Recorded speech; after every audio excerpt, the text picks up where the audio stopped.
Quigley of Illinois, who also sits on the Intelligence Committee, in his case, the House Committee. Again, the question to you, Congressman, do you believe what you're hearing from the White House, the president's various accounts of what he calls reality? I mean, the pattern here of deflection, distraction, denial, and the fourth D that comes to mind with me is, unfortunately, and if I can say this with respect, delusional.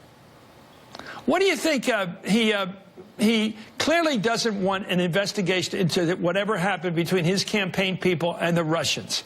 That is just all the world. I think if you look at the headlines of the world, they'll say that was the reason he fired the chief investigator of those relations. What do you think? Is there any more to this story than the obvious? Well, look, let's look at the pattern. Obviously, he didn't like the first open hearing in which Director Comey said there is an investigation. First time it was said publicly. And the director also said that there was Russian hacking into this process and that they did it to help Mr. Trump and to hurt Mrs. Clinton. I'm sure he didn't like that. Watch what happened around these times. That was the time in which the distraction began, when the president accused President Obama of wiretapping Trump Tower. That's when another public hearing was canceled. It's when the, excursions to the White House took place, the masking, unmasking issues, anything to deflect from the reality of the situation.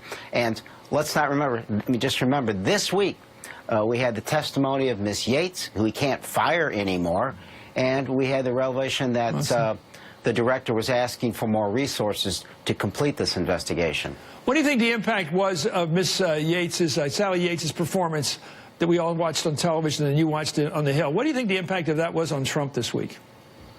Yeah, I'm sure it wasn't his best day. The fact is, whenever he's confronted with reality, he behaves poorly.